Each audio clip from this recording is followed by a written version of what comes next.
Hey everyone, it's Peter Kerr from Daydream Nation, and today I've got two special guests back to the channel. I've got Stephen Schnee from the CD Junkie. Hello, Steve. Hello, and we've Peter. also got Daniel Bicyclelegs from the Bicyclelegs channel, and also the Contrarians. How are you, mate? Yeah, good. We are going to do a ranking show of split ends, and to be quite frank, this has been one of the most hardest exercises in the history of Daydream Nation. It's that difficult. So I thought I'd get Steve and Daniel. We are going to rank 9 studio albums from 9 to 1. Without further ado, Steve, what's your number 9 pick?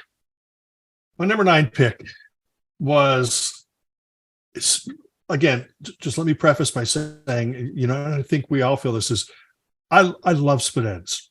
So I love every album, but you have to rank them. So I'm going to say conflicting emotions. Even though the album cover was done by Phil Judd, I thought that Neil Finn, this is just after the huge success that Tim had with Escapade. So he didn't have enough songs going into the studio. So Neil Finn took charge, and most of the tracks are Neil Finn tracks. I don't think that he was ready for an album yet. I felt instead of giving us a bunch of I Got Yous and One Step Aheads, he gave us a bunch of Irises, which is really good, but just not like, wow, this is amazing. There are some great songs on here, but that's why I chose this as number 9. All right. Thank you, Steve. Daniel. Yeah. Well, thanks for having me again, Peter. It's always great to be on your channel. This was a really interesting task for me because this was the very first video I ever did on my channel with split ends ranking. I would normally say, please go and watch it, but I went and had a look at it. Please don't watch it. It's terrible. Please watch it. Yeah, I'll do it right after this. But split ends were one of the very first 2 bands I ever started collecting as a 10-year-old. The other one was Devo. So I'm sort of deeply, deeply into this catalog. My number 9 is going to be Second Thoughts from 1976. And the reason that this is my number 9 is because this is an album that for me really should have been an EP. Because half of it is re-recorded versions of songs from the first album, Mental Notes. And I don't think any of them are better than the versions on Mental Notes. Then you have a couple of songs that were sort of pre-Mental Notes. You have Lovey Dovey and Matinee Idol, 129. Again, both of those are better versions on you can get an archival release called The Beginning of the Ends. And I think the versions on there are better than the ones on here. But you do have Sweet Dreams, which is one of the best Phil Judd songs ever. Absolutely adore that song. The Woman Who Loves You is a great song too. But yeah, it's just, this was basically their debut for the overseas market, but it was their second album for the Australian and New Zealand market. And as such, I really don't feel like it holds up as an album. So that's why that's my number 9. Okay. Well, interesting that some minds think alike, and I have actually picked the same album as my number 9. Split Ends is an evolving musical unit. So you have the art rock, the prog rock tendencies of the early era, then it transitions into new wave, and then it goes into something that kind of, you can see it's a transitional landing pad for Crowded House. This is very much in the art rock phase that I wasn't very familiar with. My entry point to Split Ends was around the True Colours era. I agree with everything you've said, Daniel. I think that there's re-recordings here that are completely unnecessary. I know for a fact that Tim that wanted the re-recordings, but Phil was dead against the idea. So to me, it's covering the same territory as Mental Notes. It actually, to me, it doesn't resonate with me. The production sounds very polished, and it blunts a lot of the edges of Mental Notes, because the first album is so creative, so sparkly. There's something that kind of feels a little bit dull and blunted by the production. It's very much in that vaudeville. Sometimes split ends, early split ends, can be a little bit too much vaudeville, a bit too much carnival for my liking. And you can see why it probably didn't resonate with the Australian pub rock audience or the general public. I mean, if you look at this, it's sort of like you've got the Italian Renaissance clown look, and that was only going to go so far into the general public. So I think this, the image, the music, it sort of doesn't resonate with me as much as the rest of the catalog. And I agree that by re-recording 3-4 songs, it's sort of like a little bit redundant, and it's probably one of the few Split Enz albums that I think is not really up to the rest of their catalog. So that's my choice, Second Notes, and that's my number 9. For the record, I absolutely love that look. That's why I've got the T-shirt.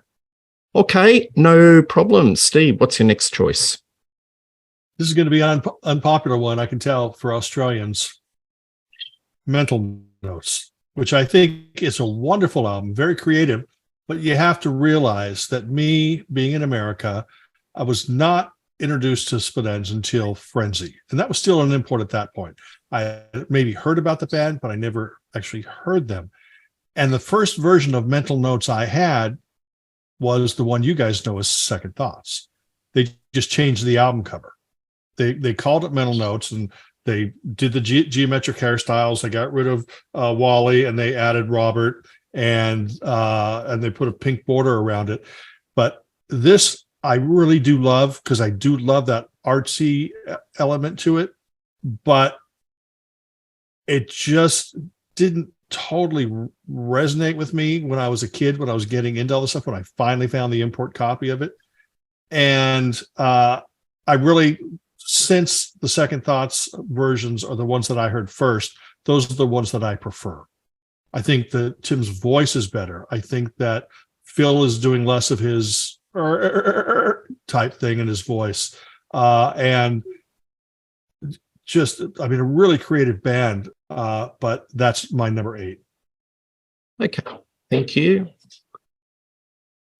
Daniel. Okay, my number 8 is going to be Frenzy from 1979. Now, we were talking off air about the Rootin' Tootin' Lootin' tapes, which are notorious demos that Split Enz recorded in 1978. They recorded about 30 songs in 2 days. That's the one. Absolutely wonderful. Good luck tracking down a copy of that, because it's well out of print and it's quite expensive to find. But they re-recorded some of those songs for Frenzy. And I think the Rootin' Tootin' Lootin' tape versions are better, even though they're basically not produced, they're just demos. Mallory Earle, not a great producer, really. Mm-hmm. There's some wonderful songs on this album. Stuff and Nonsense is one of their most beautiful ballads. Now, the original version of this in Australia did not include Icy Red, believe it or not. That was actually on the second pressing of the album after Icy Red became a hit, because Icy Red was produced by David Tickler, not by Mallory Earle. But that's a great song, obviously. Give It a Whirl is wonderful. Mind Over Matter. She Got Body, She Got Soul ended up being used in a wonderful movie. What's the name of it, Peter? Starstruck? Starstruck, that's the one. Great version on that. And Phil Judd did a lot of music for that Starstruck movie too.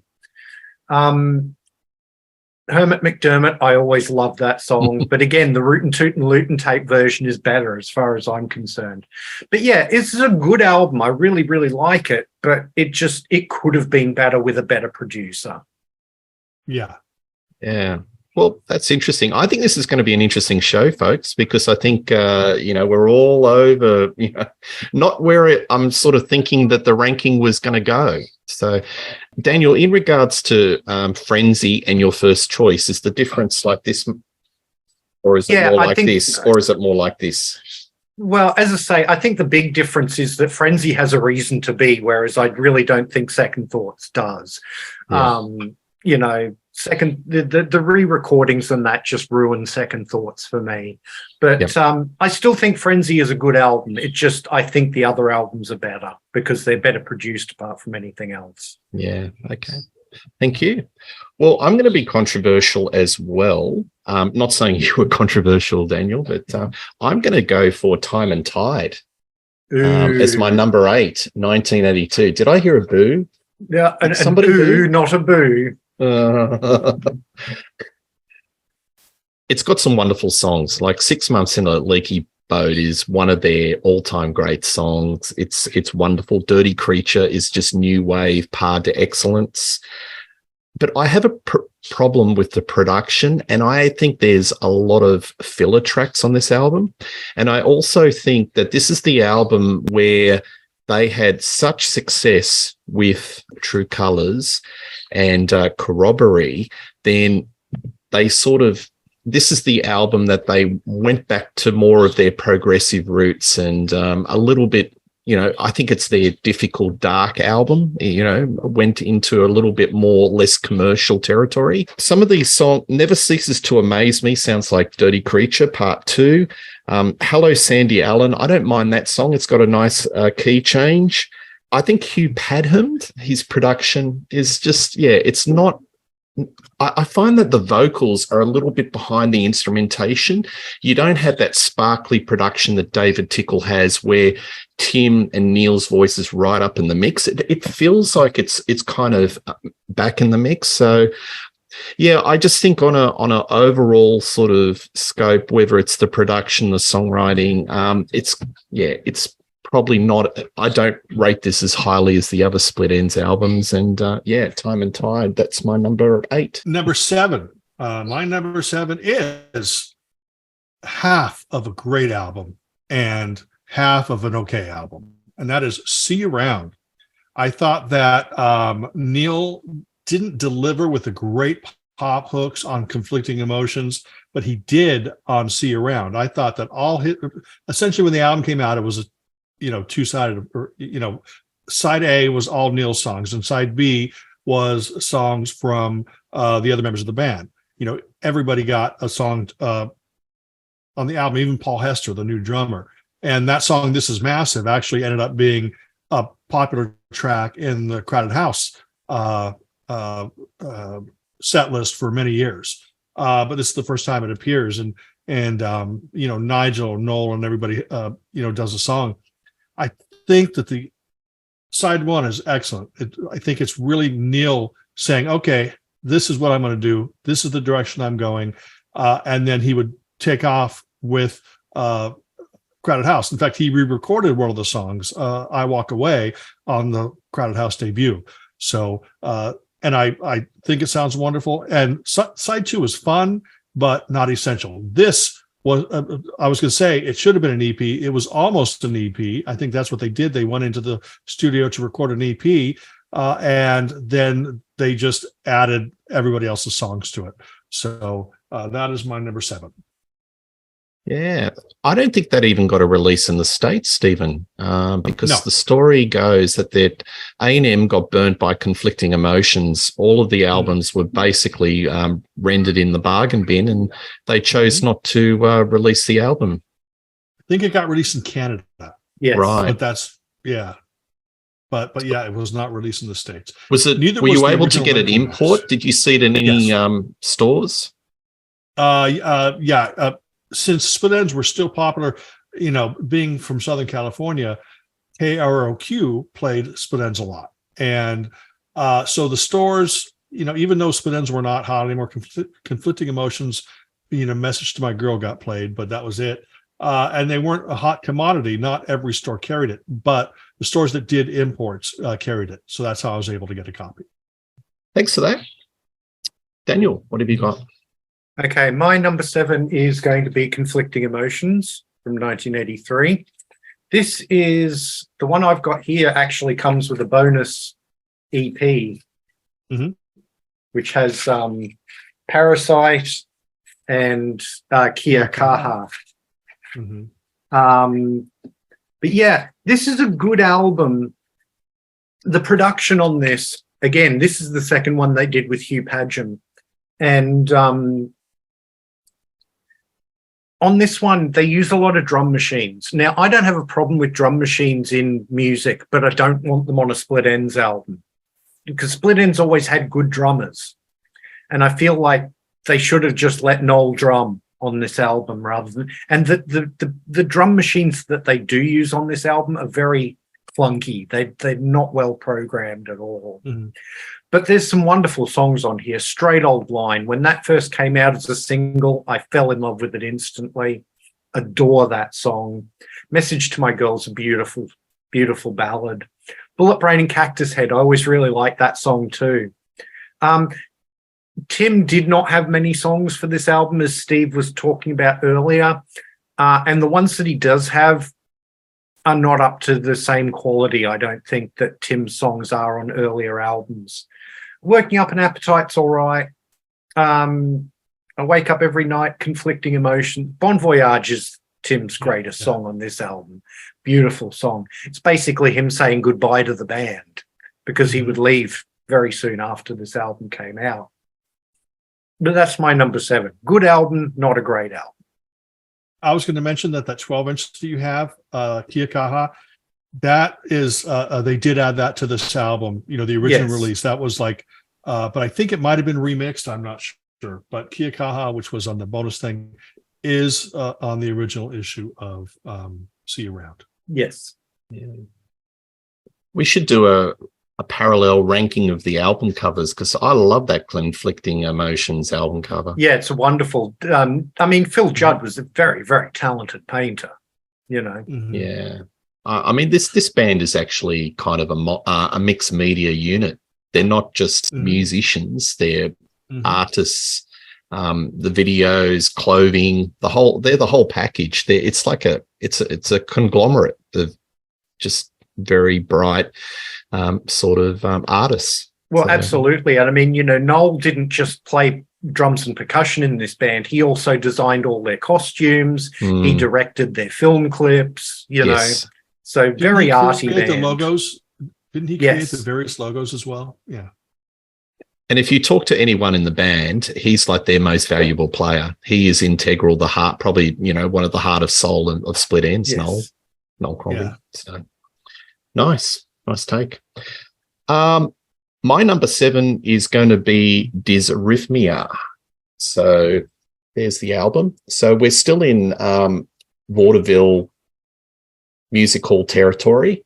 Again, this is not an album that I grew up with. You can see that they're starting to smooth a lot of their art rock and prog rock tendencies, and they're transitioning into a lot of pop. Bold as Brass, My Mistake, was a bit of a minor hit in Australia. Charlie, there's a lot of that honky tonk piano. I'm thinking Paul McCartney, Obla Di, Obla Da, all that sort of, I'm not a big fan of music hall, and it's got to be done right for me to think that, it's a little bit cheesy. And this album has a way too much music hall for me, a bit too much vaudeville, but there are some fine tracks on the album. But you can see that they're starting to, form more as a pop group, and a lot of that really art rock and prog tendencies of the debut album are starting to dissipate. So that's my pick. Well, you mentioned that you'd mentioned how the piano kind of reminded you of McCartney. That might have been Jeff Emmerich's influence, because Jeff Emmerich worked with the Beatles and he produced that album. Yeah. I mean, there's a lot of Eddie on this album all the way through. So, all right, no problem. Let's go to you, Steve. What's your next pick? My next pick, number 6, is Second Thoughts.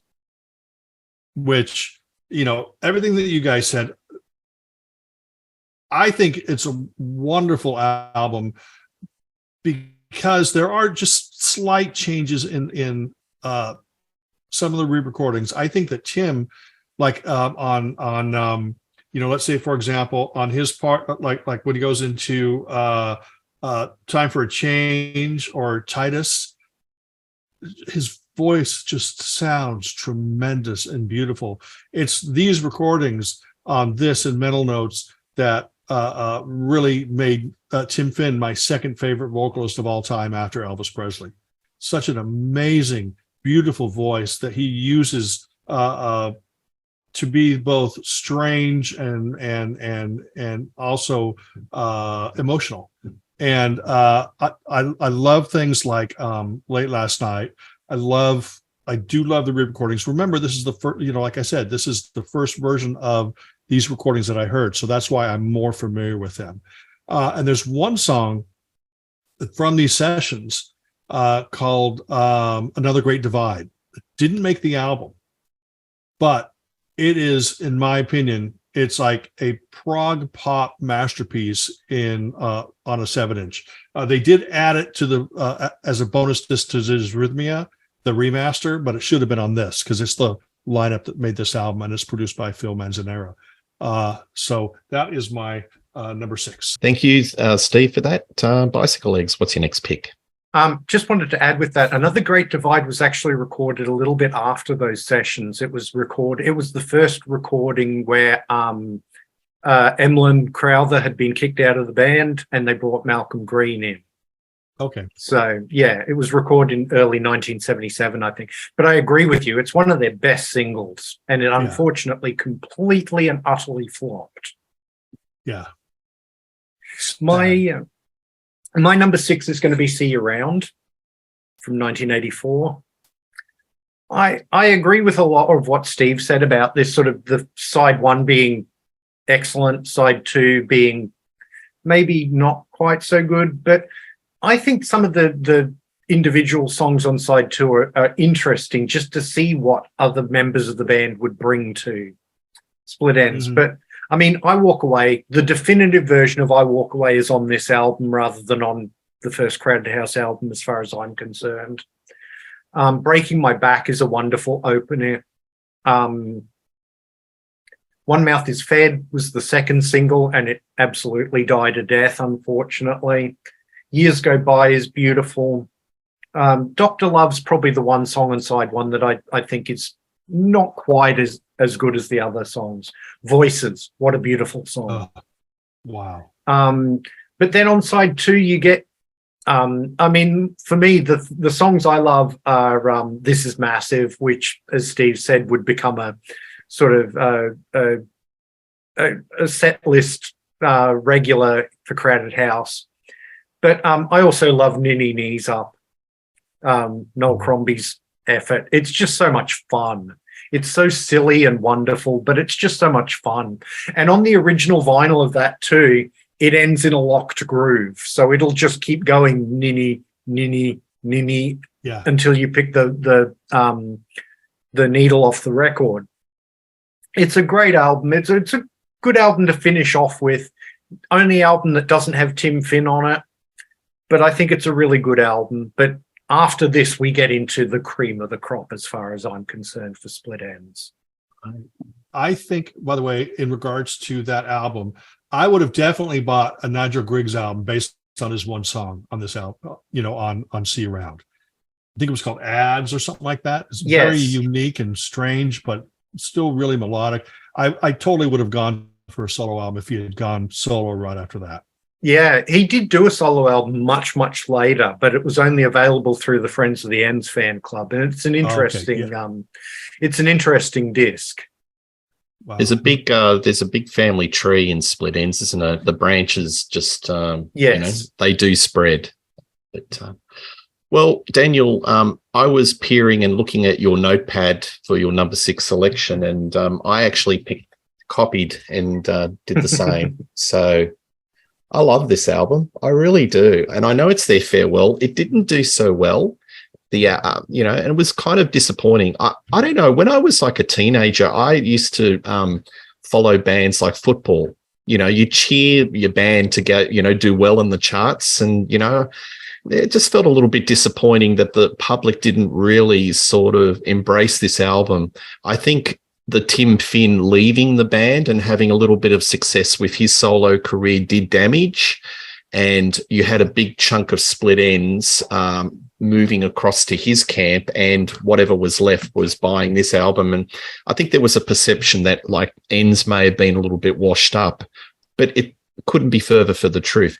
It's creative, it's brave, it's adventurous. There is a lot to love on this album, and everyone pitches in. Mm-hmm. As you said, everyone puts their foot forward, and they put some songs together. So what I like about Enz is how they have these little creative hooks, and a song's going in one direction, and then something will come out of left field, and you go, oh, I didn't expect that. Like, for example, One Mouth is Fed. There's a Cossack choir, a Russian choir sound that comes into it where they do the chorus, and you go, whoa, what's that all about? The wonderful ethereal feel of voices. I Walk Away, what a great track. And Breaking My Back, that's just a great, it's just a great Split Enz song. So, look, I think this is severely underrated, and I just wish that the public in the day embraced it a lot more. I agree with you, Daniel. Ninny Knees Up is just quirky. It's fun. It's still, to me, this is the perfect balance of a Split Enz album. It's got that pop sense, but it still doesn't lose its quirky inventiveness. And that's what I love about Enz, the quirkiness. And it's not too quirky, but it's kept in check, and it's just the right balance. But anyway, public should have embraced it more. There you go. See you around. I think the thing that doesn't get talked about Split Enz, I mean, we know it, you've got, Tim and Neil Finn right out in front. Everybody knows Tim and Neil Finn, but every member was an important part of the band. In my opinion, Eddie Rayner was the architect of Split Enz. He, because of him, he helped to formulate that sound. Nigel Griggs, an amazing bass player. Mal Green, a great drummer. Jonathan Michael Chun was another great bass player. Emlyn Crowther was perfect for what they were doing then. Phil Judd, of course, was incredible. Every member of this band was important. And when a band member would leave, or a couple of band members would leave, the sound would change, evolve. But with every change, because it's chemistry. It's always chemistry. No matter how great Tim and Neil's songs were, the other guys had to be fully behind it in order to make that magic. And they always had the right lineups. Yeah, I agree with what you say. I think the only position that they didn't seem to lock in for any long period of time that was probably a problem for the band was the drumming, as you had said earlier. To me, and as we go deeper into the episode, I'll sort of explain why. And I'm always a bit of a Mal Green fan. Mm-hmm. His drumming was very underrated, very crafty, and sort of powered a lot of the songs along. And I think that was the sweet spot. And I just think that when he left, maybe in the bottom end section, they kind of missed that a little bit. It's just a minor blemish, but yeah. All right. So what's your next pick? Is it number 5 now? Yeah. Yes, we are. Top 5. I'm going to go with Dysrhythmia. Number 5. I think this is definitely, apart from, we've already talked about Rootin' Tootin' Tapes is really the really bridge between the quirky and the more commercial, the more pop oriented. But as Peter said before, this was really them sort of shaking a lot of the prog elements out there. Still are songs that are co-written by Phil Judd, but he was out of the band by this time. Neil Finn, this is Neil Finn's first album with Split Enz, but he doesn't take any lead vocals, but you definitely hear him in the backing vocals. I think this is just an incredible one. This remaster, I think, is made better, even though I complained that Another Great Divide was not on Second Thoughts, where I felt it should be. This remaster is made even better because they added it to this disc. Dysrhythmia, really them exploring more melody, Tim's voice sounding incredible, and that's my number 5. Nice. Daniel. My number 5 is going to be Corroboree from 1981, also known as Liata outside of Australia. Came in a bunch of different colors overseas. The US and the UK color, A&M Records changed the color of this because of the brown. They're apparently they said to Noel Crombie, if you'll pardon my language, brown is the color of shit. So they didn't want a brown cover. That's just ridiculous. It is. I mean, the whole art is different. The whole artwork is different. It's not that cover with different art. It's a completely different cover. Yeah. But it's like this right here. Yeah. Anyway, this is the very first Split Enz album I owned. I got this on cassette for my 10th birthday, along with a vinyl copy of Devo's Freedom of Choice. And those are the two bands that I started with as a 10-year-old. And I started collecting Split Enz from that point. I love this album. I tell you what, though, I do not love the remaster or the remix of this album. I think the remix of this album is horrible. I like the original mix so much better. Probably because I've been listening to it for 40 years, so I really don't like the way they messed around with it. But you've got some wonderful songs here. Hard Act to Follow. I mean, this album came immediately after True Colors, which was their, massive breakthrough commercially. So Hard Act to Follow, Tim's kind of recognizing what they have to do with the album that's coming after True Colors. One Step Ahead. I mean, that's the song that really made me fall in love with Split Enz. What a single. Incredible. I Don't Want to Dance. Iris. I think Iris is a gorgeous song. I love it. Whale is a great instrumental from Eddie. I always love Eddie's instrumentals. Clumsy, great song. History Never Repeats, another wonderful single from Neil. Really good song. Walking Through the Ruins, wonderful. Getting a bit more atmospheric again, which I think was really, really good. Ships is one of my favorite Neil songs that doesn't get recognized. I think it's a gorgeous song. Ghost Girl, again, very atmospheric from Tim. And then Albert of India, beautiful piano instrumental from Eddie. It's a great album, top to bottom. It's just the other four I love a little bit better. But this will always have a special place in my heart because it was my very first Split Enz album. Nice. I have to say that the US album cover's terrible. I hate it. That's it looks like a candy all sorts colors, isn't it? It's all in pinks. Yeah. Anyway, all right.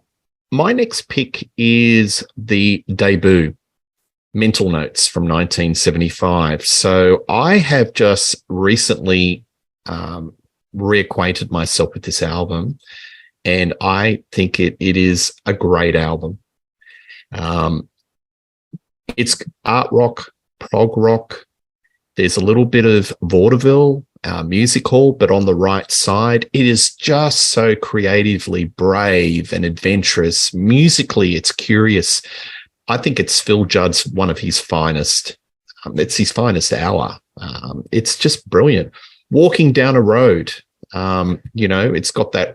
There's a lot of Roxy music feel to this album. So there's a lot of Brian Eno, Roxy music.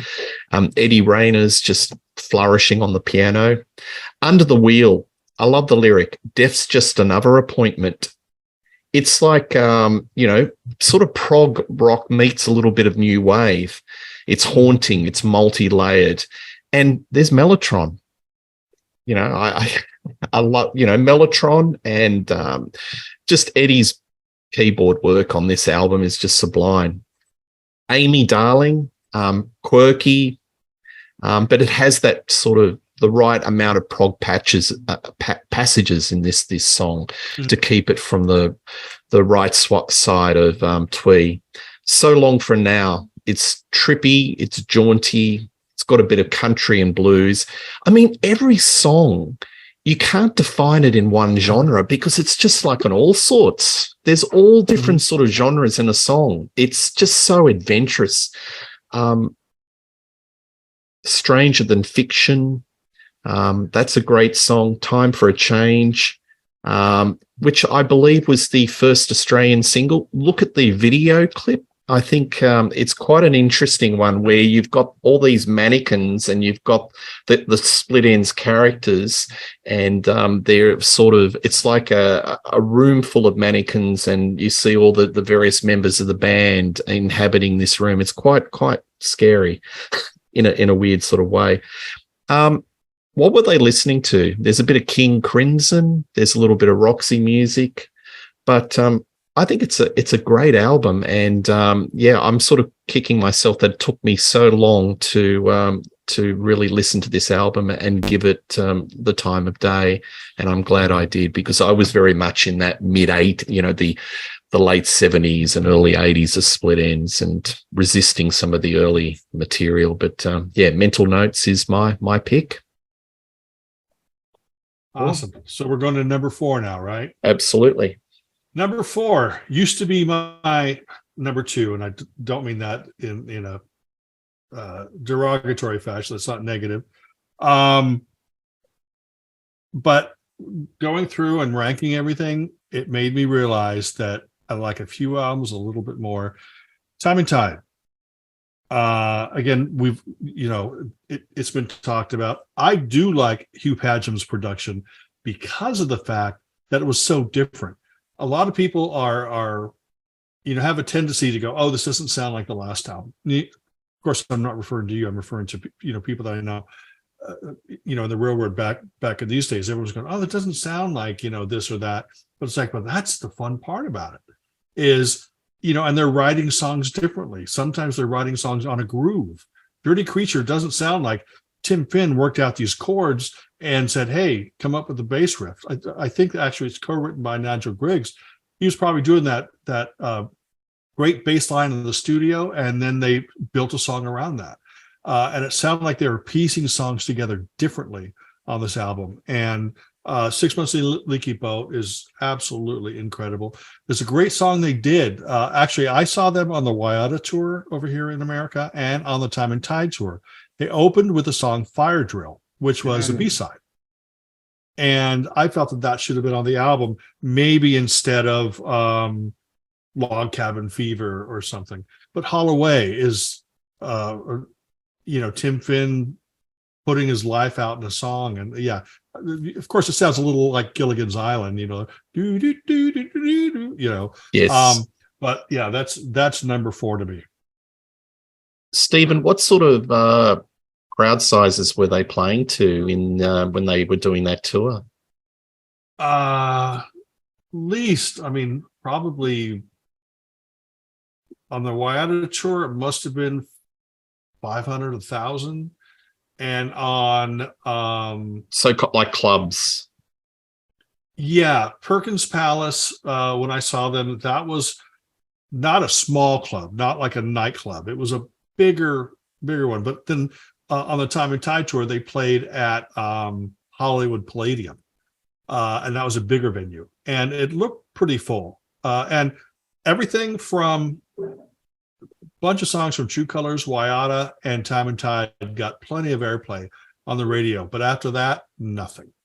You'd be driving around and listening to KROQ, you'd hear Dirty Creature, you'd hear One Step Ahead, you'd hear 6 Months in a Leaky Boat, you'd hear I Got You or Missing Person or whatever, or Shark Attack. But the audience was really into it, but the radio just dropped them pretty much after that. Yeah. Have you got any theories as to why they may have dropped them? I think that by that time, Split Enz got caught up in, even though Split Enz were around before, they got caught up in the Australian craze. Men at Work were popular, and all of a sudden people started looking towards Australia for bands, and all these bands started coming out. And A&M was, investing money into all these Australian bands, Split Enz, The Expression, I'm trying to think of there are a couple bands that in fact they put out a compilation in America. A Mental's Anything. They put out a compilation in America called Maiden Australia, as in like Maiden, Iron Maiden. So Maiden Australia, and it was all bands like Mental's Anything, and maybe even My Sex was on there, but I think they were actually on Sony. But bands like that, and I think that the interest just waned, and everybody just moved to something else. Right. Which is sad, because Yeah, any band yeah. getting caught up in any trend, a power pop band, a synth pop band, there are so many groups out there that should not be categorized, because when that genre fades away and people lose interest, they're going to drag the bands down with it. Yeah. And Split Ends should not have been categorized or put in any genre, because they were above that, Yeah. No, it's just really interesting to hear your experience with the band in the States, and just to see how they were, that sort of music transitioned across. Anyway, thank you for that. Daniel, what's your next pick? Okay, this is where I'm going to get a bit controversial, I think. My number 4, True Colours. Now, this is this was a version that was released a little later. It's the gold and platinum version, after it was certified both gold and platinum here in Australia. So I thought I'd pull this one out just for a little bit of difference from the usual covers of this that you see. I mean, this is such a great album. I mean, just top to bottom. I mean, my top 5 are all, 9 or 10 out of 10 for me. So really hard to rank. But I mean, starts off with Shark Attack. Got to be the best album opener they ever had, I think. I Got You, the big hit single. Wonderful. What's the Matter with You? Also, in America, I Got You and Shark Attack got flipped around on the original vinyl. So, because Americans love to have the lead single as the number 1 track. I wouldn't dream of it. I Hope I Never. Tim's most beautiful ballad, arguably. Nobody Takes Me Seriously. Missing Person's a wonderful Neil song. Poor Boy still gets a lot of radio airplay here in Australia on classic rock radio. How Can I Resist Her? And the 2 instrumentals on here, Double Happy and The Coral Sea, are both absolutely splendid. So I couldn't recommend this album more, except for the fact that there are 3 other Split Ends albums that just get a little bit higher in my ranking. So that's my number 4 is True Colours. Well, folks, it gets tougher from here. This has been a really tough assignment, I tell you. So especially when you get into the top 5. So, all righty. My next one I'm going to choose from 1983 is Conflicting Emotions. I love this album, and I think it's got one of the greatest Neil Finn songs of all time, Message to My Girl. I think it's beautiful. And I've been playing that song quite regularly in the last couple of weeks, and it just gives a shiver up my spine. I think it's just pop perfection.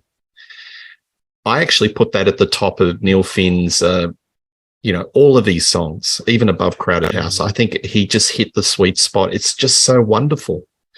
The lilting piano lines, his vocals, just the arrangement. It's just absolutely to die for. I think it's a very atmospheric album. It's got some nice jazzy flourishes. Straight Old Line is a great song. And apparently, I think the story is, Daniel, that Eddie wrote it for his dad or somebody who was a jazz musician. It was sort of like a tribute. I Wake Up Every Night. That's another great song, which was, I think, the 3rd single of the album, which had a Tim lead. It's interesting when you look at the track listing, there's not much Tim, but in the last quarter of the album, it's all Tim. So it's like they've said, hey, we'll give you the kind of the farewell section right at the end. Personally, this resonates with me. I was, this is a little sort of side thing. I was on a car trip with my wife and my 2-year-old daughter, and we were traveling around Iceland, and there were 2 albums or 2 CDs we were playing. and it sort of fit in with all the wonderful scenery that we were seeing.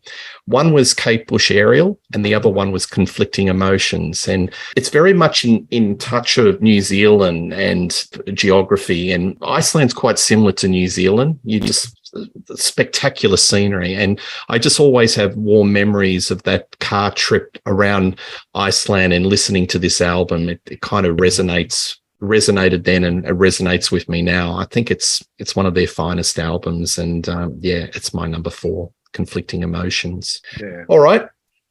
Well, it's always interesting when you have those albums that you have that sort of personal connection with. That always tends to bump them up in the ranking a little bit, doesn't it? And there's nothing wrong with that. Absolutely. Steve. Number 3. True Colors. This is the remaster. There is also 40th anniversary remix. And they put an odd B-sides on, bonus tracks. They're all like live songs throughout their career and not from that era. You're going to get Fire Drill, a live version from like 83 or 82 or something. But I love this when it first came out. The first album I owned was a different album, but when this came out was in America. I got it like the first week, and just blown away because it was completely different from what I'd heard before, and it's pretty much pop perfection. Absolutely. I Got You was huge here in the States. Well, I think it might have been top 40. They performed it on the show Fridays, and it got them a lot of attention. I think that this is a great gateway album, and I think that people underestimate just how great this album is because they're just so used to it. It's the Split Enz album that everybody seemed to own. And if you go back and listen to it again, it's just like, anything else. If you listen to it with fresh ears, you're just going to feel that excitement all over again. And it's definitely influenced by the new wave era, punk, everything like that. And there's a new energy and a new excitement in the band that was just made that album a pleasure. Well said. And one thing I've got to mention is that there are 11 versions of that cover, all in different colors. And I belong to a Facebook page. I don't know if it's still going, called Friends of the Ends. And often they get folk putting photographs of all the different versions. There are a lot of mad collectors. I think there's a black and white one, which is rare as hen's teeth, and only 100 copies out in the wild. And I think it was exclusively for record company folk. But nice. Daniel, what's your next pick? Well, just before I go on to my next pick, it has to be said too, I think, of True Colors, it's probably their hardest rocking album too. Yes. It's probably that, almost their power pop album. But some absolutely, savage guitar from Neil on that album. But my number 3 is going to be Dysrhythmia from 1977. I love this album so much. All these top 3. My top 3 could change from day to day, depending on when you ask me. But top to bottom, this album, Bold as Brass, was a single and it flopped, which is a real shame. My Mistake was a single and actually was their first top 20 single here in Australia. Parrot Fashion Love, wonderful song. Sugar and Spice is a Phil Judd song that was left over after he left the band. I love that song. There's some really good guitar on there from 18-year-old Neil Finn, who, before this album came out, by the way, Neil Finn did not even so much as own an electric guitar. He had to go and shop for one when he got to London. So amazing. That's just incredible that he plays some absolutely wonderful guitar on this album. Without a doubt. Oh, what a beautiful song that is. Absolutely gorgeous. Crosswords, that could have been a single, I reckon. That would have been a good single. Charlie, that song is aching and heartbreaking and just, Nice to Know was a song that was taken from a sort of like a little chunk of a song that Phil had started but not finished. And Tim and Eddie then finished it off into that song.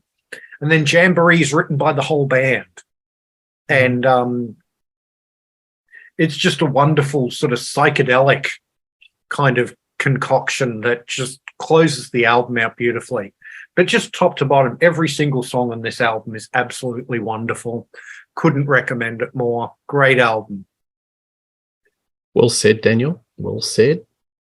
All right, we're getting to the pointy end. I'm going to pick the album from 1979, and that's Frenzy.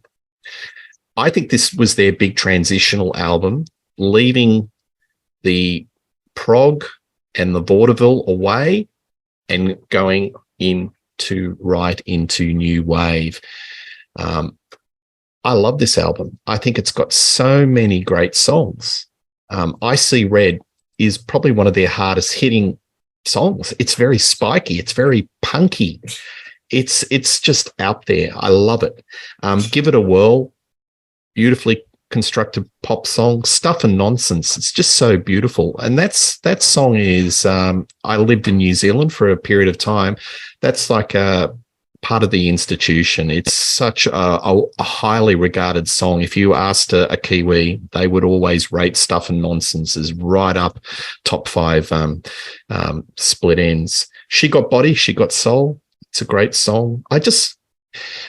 I don't know. I know you mentioned about the production side. That's never been an issue for me on this album. I guess the songs just carried it over for me. I think there's just so many great songs, and you can see that they're changing their image. You look at the front cover, so they're really taming it down.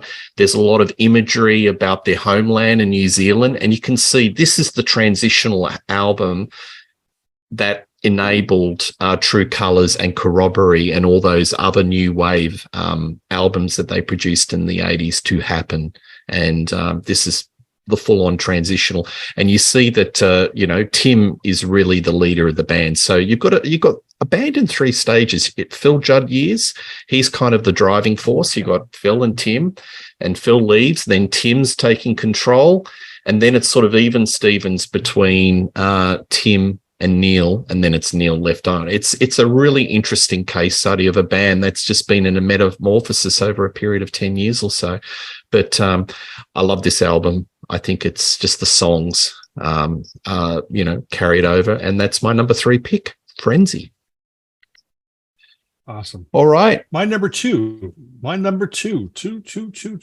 is Corroboree, also known as Frenzy here in the States. And unlike Daniel, I absolutely love the remix because it makes the album more powerful sonically. Because this album I love it to death. I love the original one. I'm not saying I love this more, but the vocals are much clearer. This, I believe that I read somewhere that once they finished the album, they just quickly mixed it and threw it out there, in order to get on the road and get an album out there. I could be wrong. Maybe I just made that up just now, but I didn't. But I think there's a lot more like reverb and echo than anything that they've done. And the remix totally clears that up. Tim is right out there. There are parts on the remix version that are not here, like a dum dum dum, just these little hooks and stuff that aren't on the original version. But we're going to stick with the original version because this was such a great record. As you've said before, Hard Act to Follow, that was a big song on KROQ, and One Step Ahead and Ghost Girl. I'm not a big fan of Iris, and I'm not a big fan of Ships. But I did enjoy them a lot more on the remix. But it sounds like that Neil told him, don't mess with my songs too much or whatever. So, but Ghost Girl is wonderful. Albert of India is one of my favorite instrumentals ever.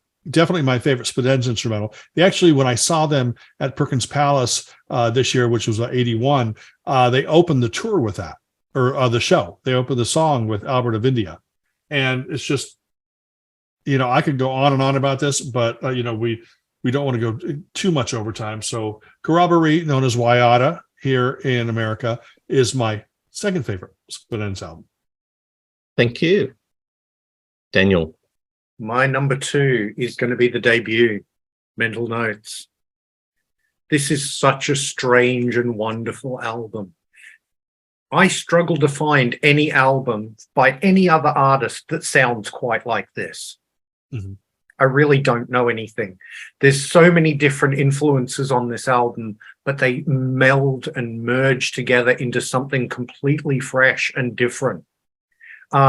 Walking Down a Road, just an incredible song. Under the Wheel, that is possibly one of the strangest songs I have in my collection, and that's saying something because I've got a pretty big collection. Amy Darling is a beautiful song. It was written for Phil Judd's newborn daughter, who was called Amy.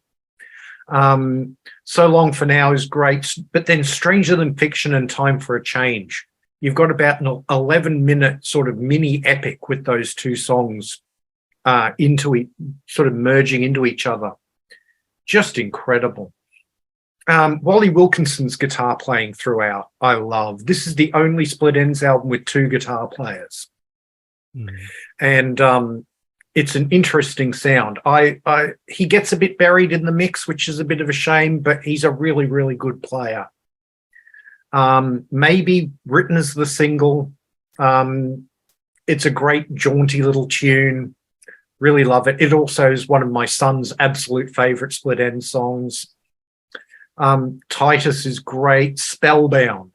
The only thing I'll say about Spellbound on this album is that I prefer the version on the beginning of the ends, which is sung by Tim instead of by Phil. I think it's a better version. I like Tim's vocal on it better. And then Mental Notes, again, it's one of those locked run-out grooves. Yes.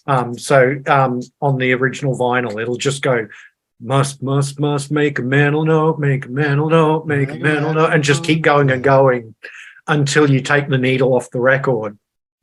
But it's just such an incredible, strange album. And that cover, painted by Phil Judd, look at this creepy, creepy baby on the back. It's just like, I know. Put it away. Come on. But yeah, I mean, he was such a good painter as well as being such a great songwriter. It's just, it's obscene for people to be that talented as far as I'm concerned. Yeah. I tell you the thing about run out grooves, don't fall asleep and leave your record player on because it really annoys the neighbours.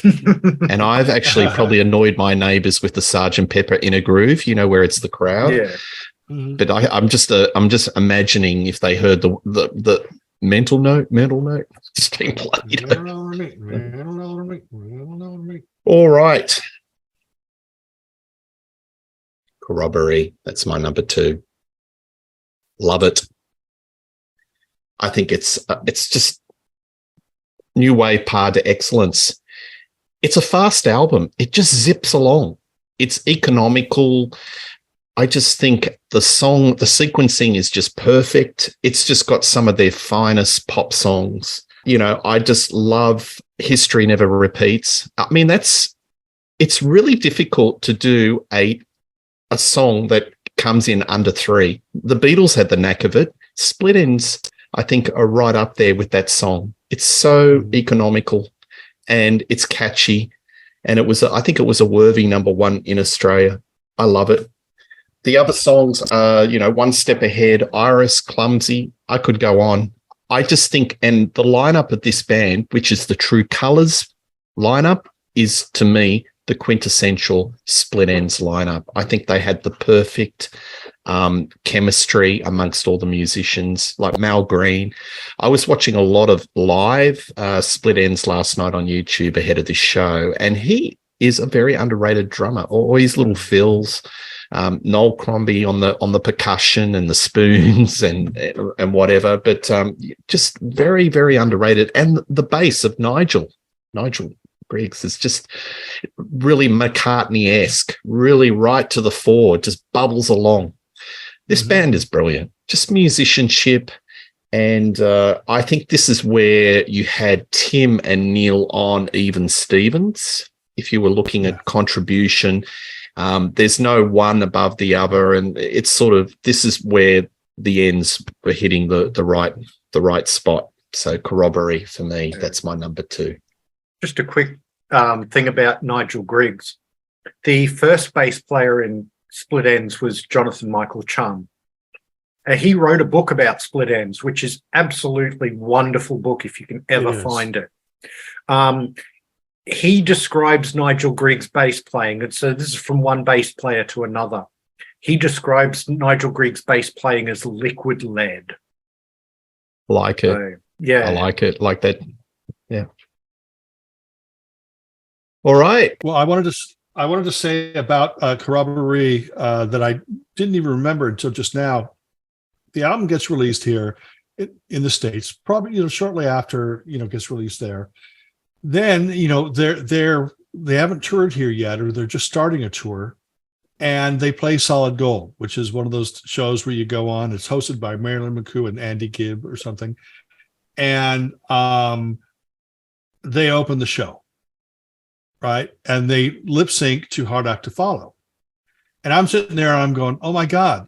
Mal Green is gone.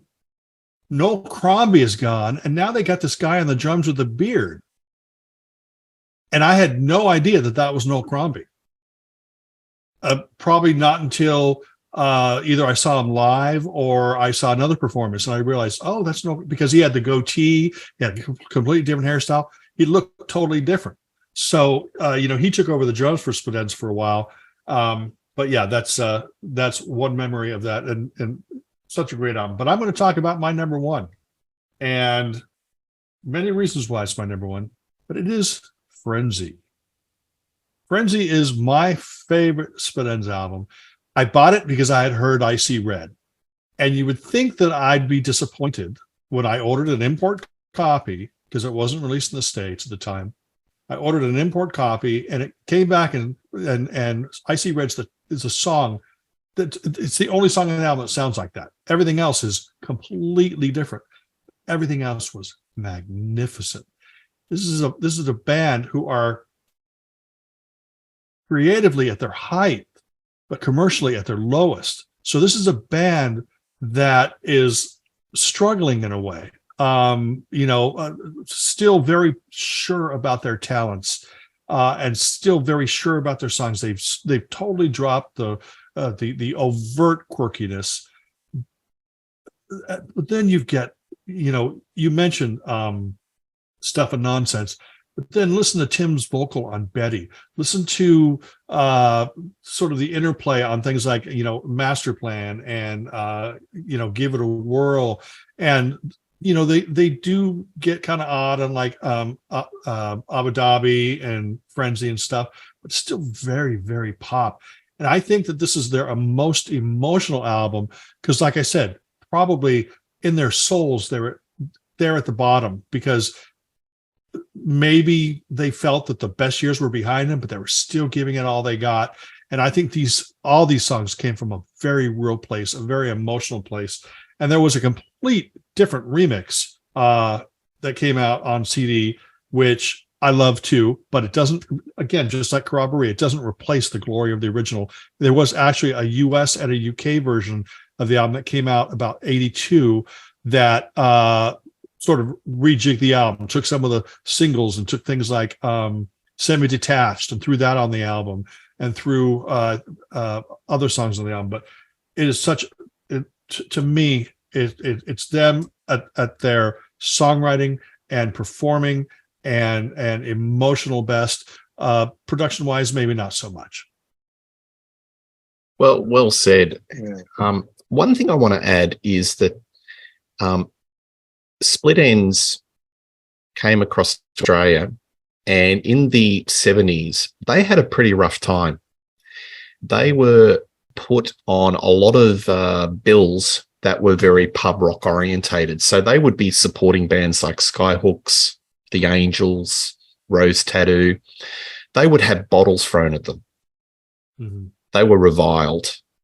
And they seemed to be a square peg at a round hole.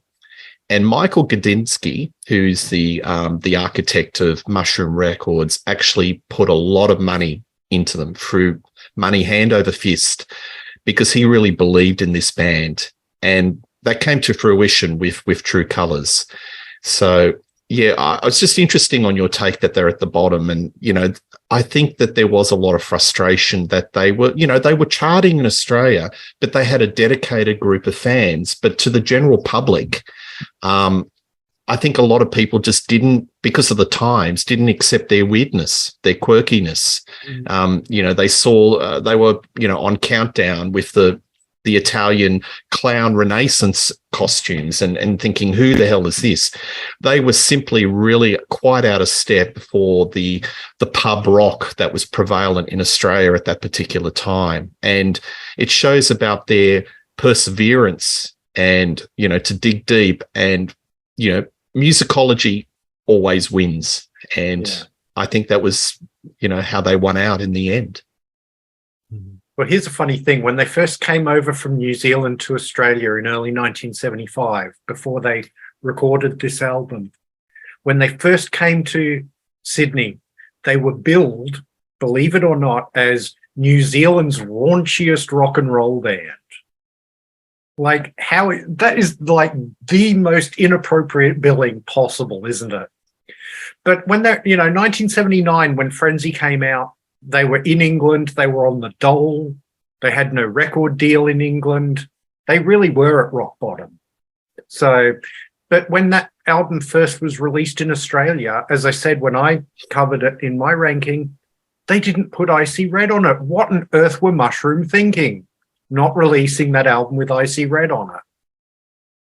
Yeah, well, I think it was almost close to Endgame with Mushroom and Gadinsky. I know he was throwing a lot of money at them, but if they didn't really turn it around within a year or two, they would have been on the skids. Yeah. So, and they were able to pull something out. So there you go. Anyway, thanks, Steve. All right, Daniel. In complete disagreement with Peter, my number one is Time and Tide. I adore this album. It is one of the very first albums I spent my own pocket money on in 1982, bought it as soon as it came out. And I love the production on this. I think it's a credit to Hugh Padgham that he resisted the urge to put those big walloping Phil Collins drums on this album, because he was the architect of that sound. Mm-hmm. And it would totally not have suited Split Enz at all. It would have sounded terrible. But he didn't do that on this album. He let the drums be very sort of clean and dry and natural sounding. I think that Noel does a great job playing drums on this album. Yeah. I think he's absolutely marvelous. But just top to bottom, Dirty Creature. You hear Split Enz probably for the first and only time in their career getting funky. It's a great song. Giant Heartbeat, I think, is gorgeous. I love that song to death. Hello, Sandy Allen is about when they actually did meet Sandy Allen, who at the time was the tallest woman in the world. I think she was like 7'8" or something, just incredible. They met her on a talk show in New York City. Never Ceases to Amaze Me. Yeah, I agree. This is probably the one song on this album that doesn't quite hit for me. I remember when I got this album, I thought to myself, well, they won't release that as a single. It sounds too much like Dirty Creature, but lighter. But they did. It ended up being the third single, and I think Hello, Sandy Allen should have been the single instead. Lost for Words. I adore that song. It's, to me, one of the hidden gems in their catalogue. Small World, absolutely beautiful, kind of got a world music feel to it. Take a Walk is wonderful. Pioneer is the introduction into 6 Months to a Leaky Boat. And I mean, that was a big hit for them, should have been a big hit for them around the world, but it got banned from UK radio because it was around the time of the Falklands War. Yeah. Haul Away. I mean, it's Tim Finn's autobiography in song in 2.5 minutes of a sea shanty. Yeah. Absolutely wonderful. I love Log Cabin Fever. I think that's a great song. Although I think Giant Heartbeat is my favorite Neil song on this album. and then make sense of it. A song written by the whole band again to end the album. And it just absolutely, I love this album to death. So it's my number one. At least it is for today. Love your passion as always, Daniel. Not that I agree with your choice, but I love it. And I just want to say about 6 months in a leaky boat, that was a guaranteed UK number one for sure. Yeah. If it wasn't for that damn BBC radio ban, which was just absolutely ridiculous. Mm-hmm. And I love that song. I love the ending where it's just Tim and his lilting voice. And I was just talking to my wife the other day. It sort of evokes that he's drifting out to sea. And I just love that ending. And every time that song plays, I just turn up the outro and it just fades into the never. I love it. It's beautiful. It's just one of their best. And the video clip's not too shabby as well. All right. Well, Mr. Predictable, I'm going to go with my favorite album. And to be quite fair, folks, this is actually in my top 10 of all-time albums of any genre, True Colors. I love this album so much. This one is the one with the etch. I don't know if you can see the etch that A&M brought out. Yeah. And this was the original on the Mushroom label that, like you, Daniel, I bought with my pocket money. I think it was $9.99, so I went up to the record store in 5-cent pieces. I don't think the record store attendant was very happy. 5, 10, 15. Anyway, as you do, it's just a masterpiece.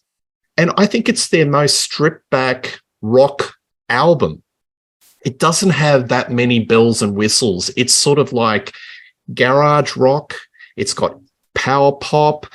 It's very 60s influence. It's sort of like, let's strip our sounds down to the essence of rock and what are actually our influences.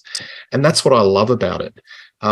Shark Attack to me needs to open the album. I love it. I never quite get used to I Got You before Shark Attack because I think that's just an outstanding opening track. I Got You, that went to number one, and I think that was number one in Australia for like 12 weeks. A deserved, hit. What's the Matter With You? I love that bit where it in the middle of the song and it just goes into Neil just doing power chords. It reminds me of like the Kinks or the Who. It's great. I Hope I Never. That is such a devastating Tim vocal. And that is a kiss-off song. He actually wrote it about his relationship with Phil Judd. Mm. So I think it's one of the greatest Tim vocals of all time. And I think that was the second follow-up to I Got You. Yes. Didn't chart as highly, but it's one of the great, Tim vocals of all time on this album. Poor Boy. That was initially going to be the first lead-off single above I Got You. I think they made the right choice and did select I Got You, but Poor Boy, great song, gets played on classic rock in Australia to this very day.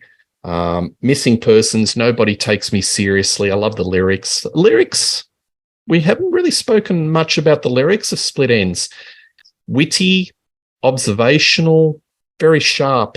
And there's a lot of that Kiwi humor coming out, and Nobody Takes Me Seriously is really, that really sort of is the essence of their quality lyric writing. And Eddie Rayner's sort of instrumentals. I love the Coral Sea, and that's another one where at the end of it, I used to turn up the volume. I love listening to the outro and that sort of rolling pattern.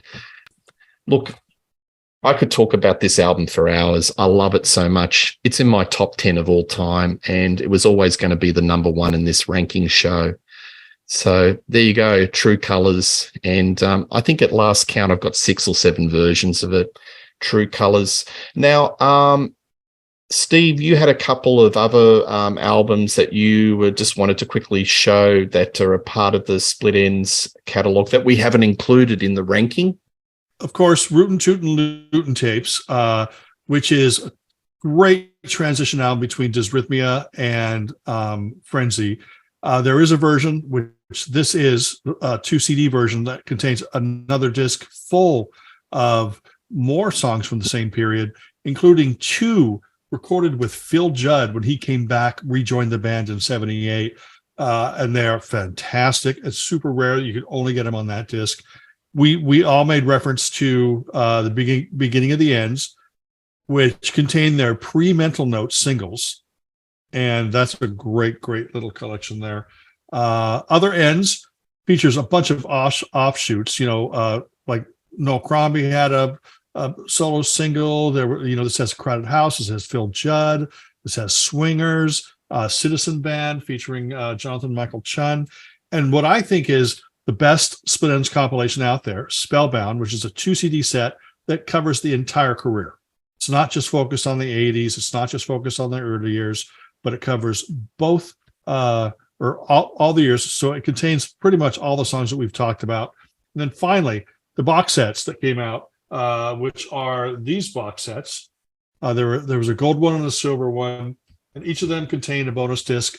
This one here is called Odds and Ends, and it has a bunch of rare tracks, non-album tracks from Mental Notes to Frenzy, that period. And then, of course, Rear Ends contains later stuff, unreleased material, B-sides, etc. But there's still a lot of great Ends compilations out there. Just a wonderful, fantastic band. One of my favorite bands of all time. As I said, Tim Finn, my number 2 vocalist of all time, behind Elvis Presley. Well, that's high praise indeed, Steve. Daniel, any final words or anything that you want to share with us?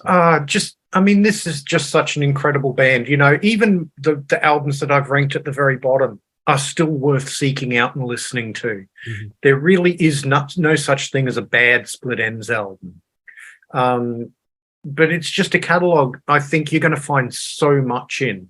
There's prog, there's new wave, there's art pop, there's power pop, there's, just so many different things, and all done in a style that is very much the band's own. There isn't really a band that sounds quite like Split Ends in any part of their career. Mm-hmm. So, definitely, if you're not familiar with Split Ends, go and check them out. So much good music to hear. Well, what you said, Daniel, times 100. Trailblazers, creative, adventurous. Check them out, folks. They're just a brilliant band. And as I said, they are one of my favorite bands of all time. Same here. And I love the fact you always know that a band is in my opinion, is so great because they touch people in different ways. Look how different our lists were. There were 2, I think, that both of you were the same at, but pretty much just different, and because they all hit us in different ways. And it's just an incredible band. So many different layers to their music. So every player in the band, very important. Neil and Tim up front. Yeah, it's just amazing. Yeah. Well, thank you, gentlemen. This has been an epic show. And I've really enjoyed talking about the ends. And as I said, this is one of the most difficult assignments to do, but a rewarding one at that. So Thank you, Stephen. Check out Stephen on CD Junkie. Wonderful content, wonderful shows. Check out Bicyclelegs on his channel. You also see him on the Contrarians. And check out this channel, Rock Daydream Nation. Please like and subscribe. But one thing's for sure, you'll see these folk on a show in the foreseeable future. Cheers. Bye.